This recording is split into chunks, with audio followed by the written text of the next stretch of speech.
quando come da pigliare un mangiare, vi giuro anche, poi la frutti non manco la panchina. Ma qui, ma tu vai da dentro, no? Piglia, e tu lo mangi la pappa. Ma io dico, ma io non lo so, come impazzire per me. Ma di quelle vagabonde lo dai paro per andare a mangiare. Non lo so.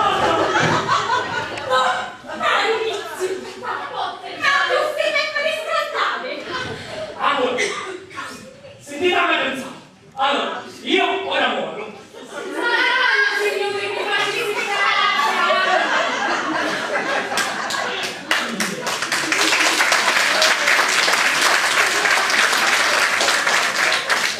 Ma vedi chi prende la moglie che mi va a scartare e che prendiamo tu la camatena.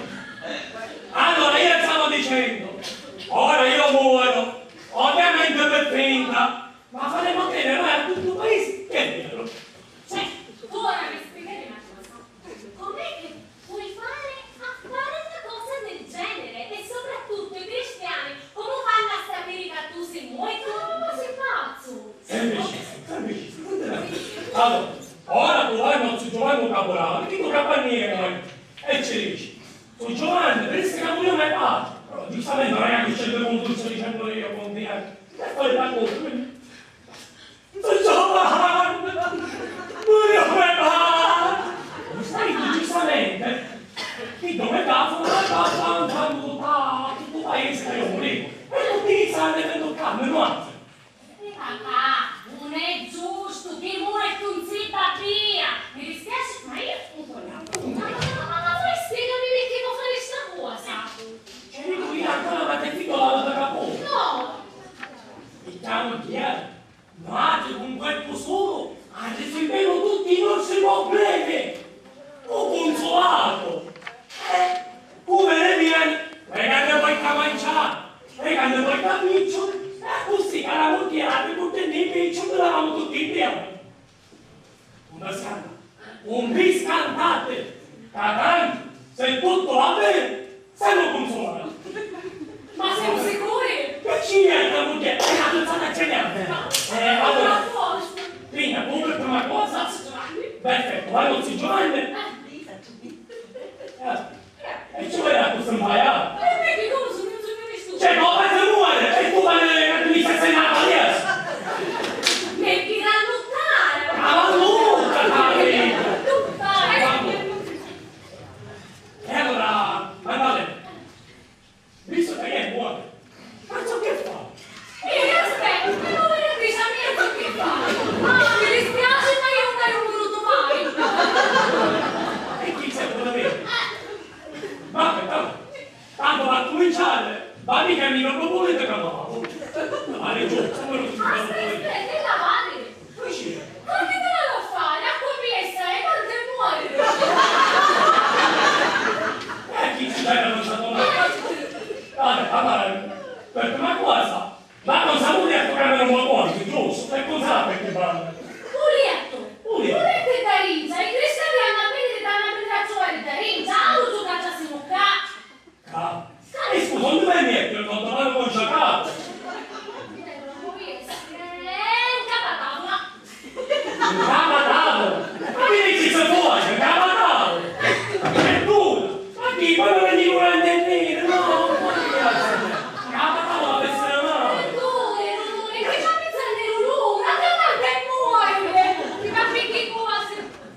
Buon